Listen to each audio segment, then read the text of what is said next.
Olá pessoal, vamos dar continuidade ao nosso curso de Introdução à Controladoria. Nosso tema central é Sistemas de Controle Gerencial e hoje nós vamos falar do capítulo 4, Firmeza do Sistema de Controle. Nós já falamos sobre gestão e controle, sobre controle de resultados, sobre controle de ações de pessoas e culturais. Então hoje a gente parte para o capítulo 4 do livro do Merchant e Van der Stede, Management Control Systems, Performance Measurement, Evaluation and Incentives. Muito bem. A firmeza do sistema de controle, para a gente conceber, a gente precisa lembrar que o objetivo do sistema de controle gerencial de qualquer organização é aumentar a probabilidade que a organização alcance seus objetivos.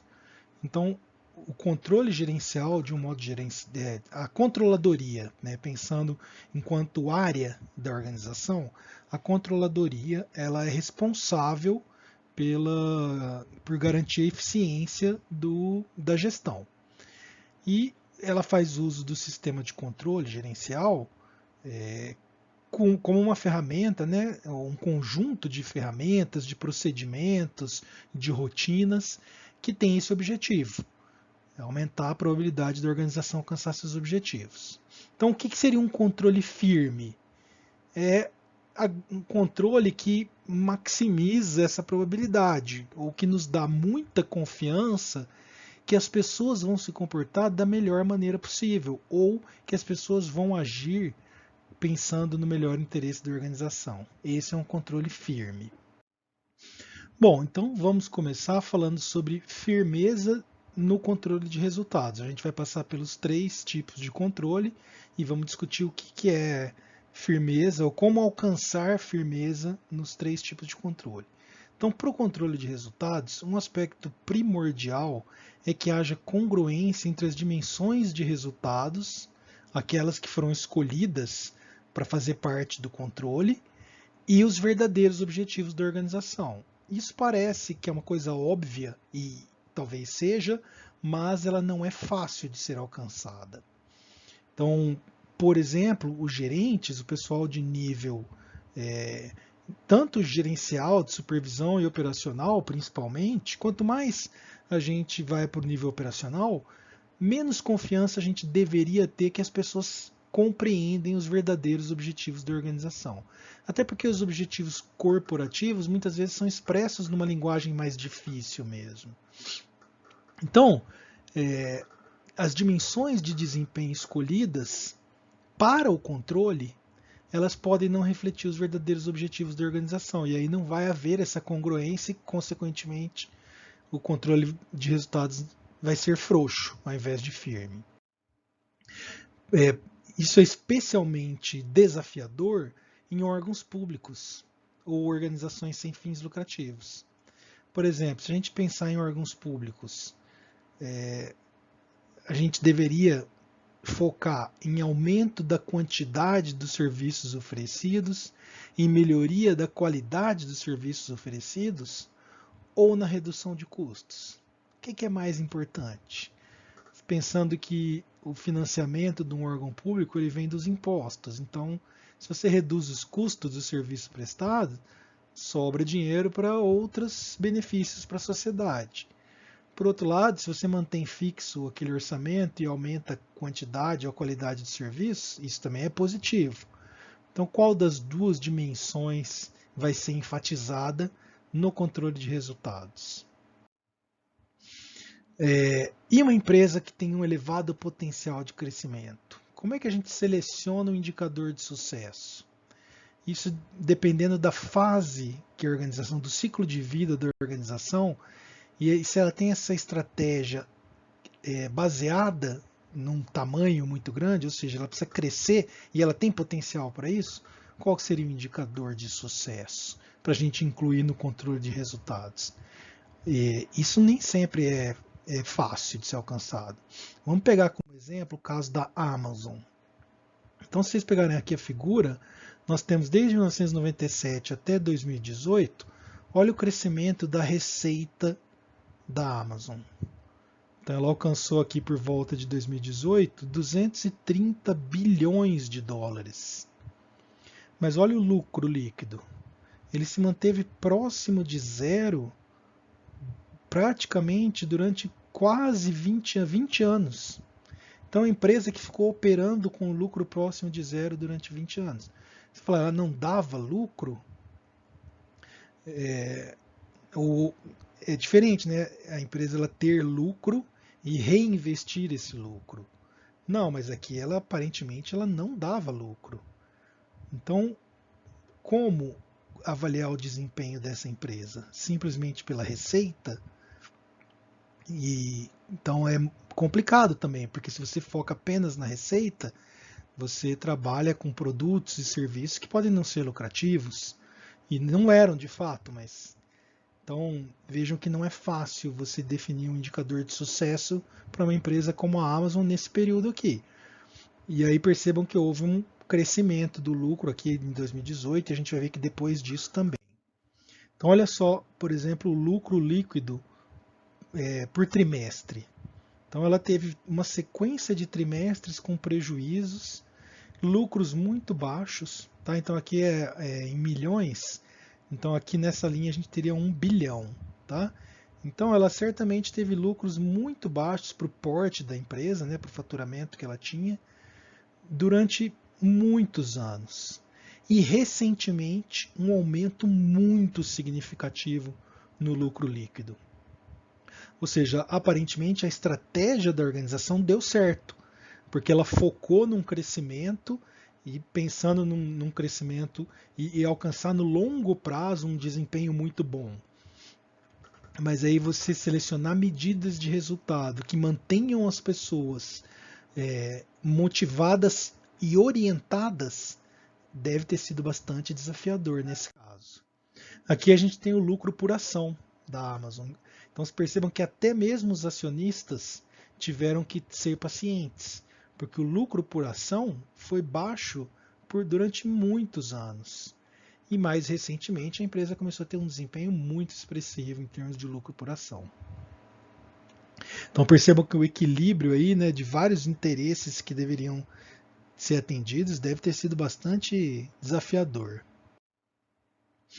Bom, então a gente viu que para uma empresa que tem elevado potencial de crescimento, certamente o lucro não é uma medida de sucesso. O lucro líquido, o retorno sobre o ativo, ou medidas baseadas em lucro não vão ser bons indicadores de sucesso e nem direcionadores de comportamento. Então, é preciso pensar em outras medidas. E aí outros desafios, por exemplo, você pega o departamento de pesquisa e desenvolvimento de uma organização. Qual indicador evidencia a contribuição desse departamento para o desempenho da empresa? Né? Então, a contribuição desse tipo de departamento é difícil de ser estimada e ser calculada, assim como um parque público. Então, qual que é uma medida de sucesso ou de desempenho de um parque público? É número de visitantes, por exemplo, tá? Então, a escolha da medida de desempenho, da dimensão de resultado, ela é muito difícil, porque, é claro, a gente parte sempre do objetivo. Qual é o objetivo da organização? E a partir daí eu seleciono uma dimensão de resultado que seja congruente com esse objetivo. Mas eu estou mostrando aqui algumas situações em que há desafios nesse processo. Bom, para que a gente alcance firmeza no controle de resultados, são necessários atender alguns critérios. O primeiro critério é da especificidade. Então, a medida de desempenho selecionada, ela precisa ser específica. Então, por exemplo, você fala, olha, nós vamos avaliar os nossos sucessos com base em uma expectativa, um alvo de retorno sobre o ativo de 15% ao ano. E aí, se a gente alcançar ou ultrapassar essa medida, significa que alcançamos bons resultados e vamos ter recompensas. Se não alcançarmos essa medida, não teremos recompensas. E teremos que repensar, avaliar o porquê que não alcançamos esse resultado esperado. Ou obter, por exemplo, menos de 1% de reclamações dos clientes. Então, é uma medida aqui mais vinculada à satisfação do cliente. Ou trabalhar, por exemplo, você pegar um departamento de produção, por exemplo, você estabelecer um indicador de resultado que é obter um custo de mão de obra direta de no máximo 2,30 por unidade produzida. Então, ao invés de número de unidades, nós queremos ter, por exemplo, custo de mão de obra direta.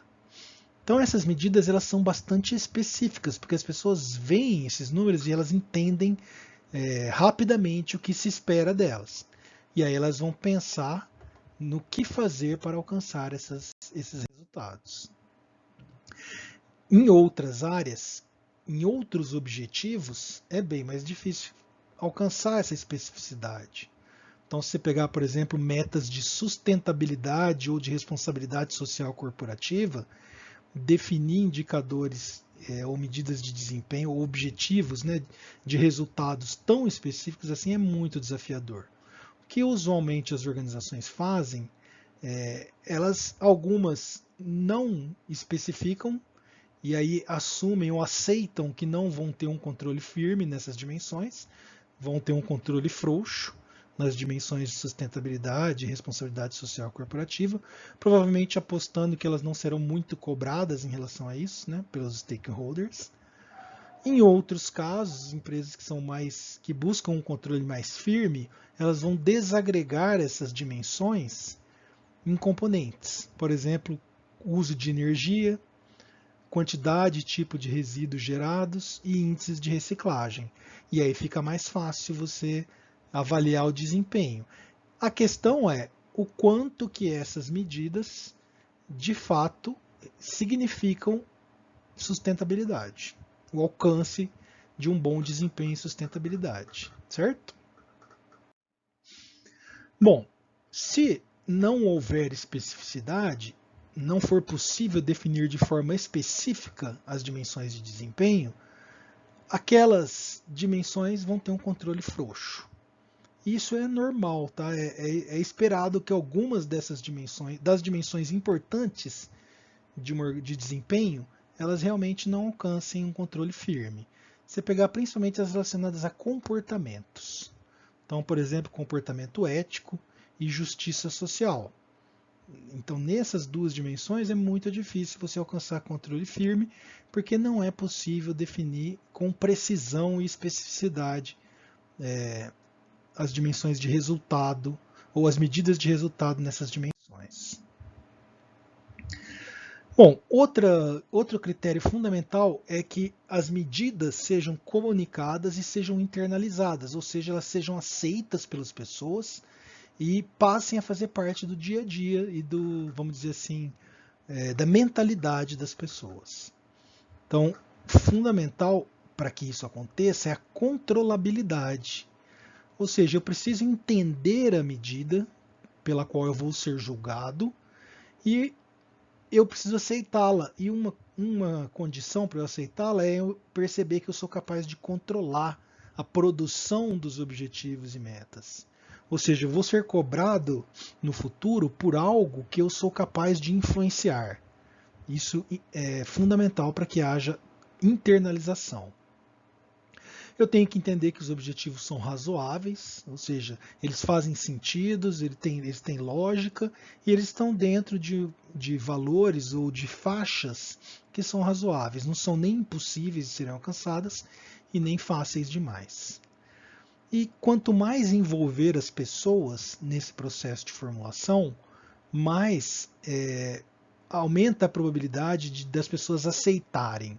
Normalmente, ainda mais porque esse vai envolver um processo de negociação, então a tendência é que as pessoas aceitem mais facilmente algo que elas participaram da definição. Outra característica é que as medidas selecionadas sejam completas. Em que sentido? Que elas traduzam áreas importantes que a organização quer obter desempenho e que podem ser impactadas pelos funcionários. Ou seja, um funcionário ele espera que não necessariamente ele espera, mas para que a organização alcance um bom controle de resultados, ela precisa desenvolver um conjunto de medidas que abranja o que ela quer alcançar. E os funcionários têm que perceber que eles também podem impactar. Então, por exemplo, é difícil, é desafiador definir medidas relacionadas a custo e qualidade. Por quê? Um desses vai ter que ser prioridade. Então, normalmente você tem alta qualidade com custo aceitável ou baixo custo com qualidade aceitável. Então, um desses dois vai ser prioridade e é também que você tem que estabelecer limites mínimos para o outro. Mas por quê? Porque são medidas de desempenho que são contrastantes. Elas andam em direções opostas. O mesmo com receita e lucratividade pode ocorrer, né? Então, se definir medidas baseadas em receita pode causar uma perda de lucratividade, certo? Ou você trabalhar com alta lucratividade, você vai ter que aceitar que a sua receita não vai ser tão grande, porque talvez o preço para você alcançar uma margem maior diminua o volume de vendas. Então é difícil, especialmente em cargos de gestão, alcançar completude nas expectativas de resultado. Por quê? Porque os cargos de gestão, as pessoas nesses cargos, elas desempenham muitas tarefas, suas tarefas não são padronizadas, então é difícil você definir medidas abrangentes, né? Um número de medidas que abranja tudo que as pessoas fazem. E as organizações elas tendem a recompensar o desempenho no curto prazo. E isso faz com que as pessoas ajam priorizando o curto prazo em detrimento do longo prazo. Então, dar incentivos para essas duas dimensões é muito difícil. A gente vai ver no capítulo 9, especialmente as de longo prazo. Porque a de longo prazo exige uma confiança do indivíduo que ele vai permanecer na empresa por um longo tempo e vai recolher a recompensa do seu esforço. Então, lembre no caso da Amazon, que ela obteve um lucro bastante significativo após mais de 20 anos de operação. E certamente muitas pessoas que trabalham lá não estão há 20 anos. Então essas pessoas elas contribuíram para o sucesso da organização, mas não tanto quanto alguém que passou 20 anos lá na empresa, né? Só que é pouco realista para um funcionário esperar que ele vai ficar no longo prazo na empresa e vai ser recompensado lá daqui 10, até mesmo 5 anos. É difícil, né? Ter essa confiança que você vai permanecer tanto tempo em uma organização. Bom, um requisito essencial para a firmeza do controle de resultados é a mensuração do desempenho, ou seja, não só você estabelecer a medida de desempenho, o que vai ser considerado na avaliação, mas que seja feita essa mensuração. Então é um aspecto crítico a mensuração. Por quê? A gente já viu lá no capítulo 2, nas aulas anteriores, que é necessário usar medidas precisas, que não haja erro nesse processo, que elas sejam objetivas, ou seja, não dependam de julgamentos pessoais, que sejam tempestivas, ou seja, a mensuração do resultado ocorra próximo ao momento da ocorrência desse resultado e sejam compreensíveis e viáveis. E aí, a partir dessas medidas, você define incentivos. Então, o controle firme de resultado, ele requer uma conexão direta entre os incentivos, direta e definitiva, entre resultado e recompensa. Mensurou o resultado, já atribui a recompensa. Então, o que é uma conexão direta? É que a conexão é clara, as regras são claras. Você tem níveis de resultados e recompensas atribuídas ao alcance desses resultados. E ela tem que ser definitiva no sentido de não tem desculpa. Alcançou o resultado, tem que pagar. Não alcançou, fica para o ano que vem. Tem que ser assim porque isso daí estabelece uma cultura, uma crença de que as regras vão ser respeitadas e isso fortalece o controle de resultados. A questão é o que é um controle firme e um controle excessivo. Há uma discussão sobre isso, ainda mais com o aumento, com a disponibilidade de tecnologia. Se pegar, por exemplo, a rede de supermercados Tesco no Reino Unido, ela usa um dispositivo, uma pulseira para os funcionários da área de operacional, que essa pulseira mede a produtividade dos funcionários, porque ela acompanha a movimentação deles, e aí a partir dos dados coletados nessa pulseira é possível obter, sem grande dificuldade no sistema da empresa, qual a rapidez com que as pessoas descarregam e escaneiam produtos no armazém, a rapidez com que elas repõem os produtos nas prateleiras, e a empresa ela tem benchmarks, ou seja, ela tem pontos de referência, porque tem vários supermercados, ela estabelece padrões, né, de tempos de carregamento e descarregamento de itens e compara o desempenho de cada um em tempo real, praticamente, com o benchmark. E aí, a partir daí, atribui score de desempenho para os funcionários. Então, esses scores é como se fosse uma classificação. Excelente, muito bom, atende às expectativas, abaixo da expectativa e assim por diante. E vincula o pagamento de recompensas a esse score. E aí o que acontece? Na hora do almoço não é monitorado, há uma interrupção no processo. Mas cada vez que o funcionário vai ao banheiro, que ele para beber água, qualquer momento em que ele não estiver trabalhando e que não seja horário de almoço, isso vai impactar na mensuração de desempenho. Então você pode alegar, poxa, mas isso aí não é demais? Não é excessivo esse tipo de controle? Não vai causar efeitos negativos na motivação das pessoas? A empresa ela alega o seguinte. Bom, a empresa ela argumenta em sua defesa desse sistema, ela traz alguns elementos que são interessantes também. Primeiro, que as pessoas não são imediatamente punidas quando elas não alcançam os padrões de desempenho. Elas podem não receber bônus e recompensas, mas elas não vão ser punidas nem advertidas. Elas vão passar por um processo de melhoria, com sugestões, com treinamento.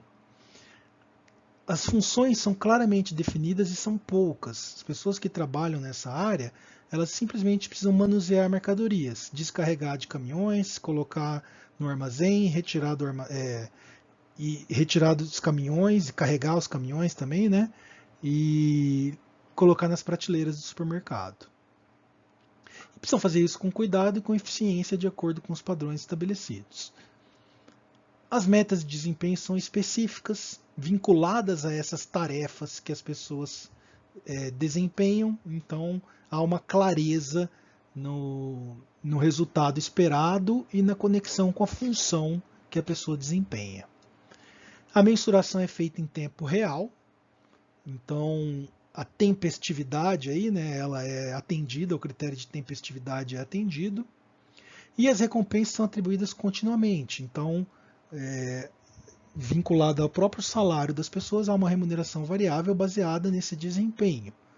Então, aparentemente, apesar de parecer que é um controle excessivo, monitoração em tempo real dos comportamentos, a comunicação desse processo ela é feita de maneira clara, há treinamento, há orientação, há especificidade e há vinculação do desempenho com recompensa. Então, parece atender a todos os critérios que a gente mencionou anteriormente. Tá bom? Então, a gente finaliza aqui a parte de controle, firmeza no controle de resultados, e no próximo vídeo a gente vai tratar da firmeza no controle de ações e de pessoas e culturais. Tá certo? Obrigado.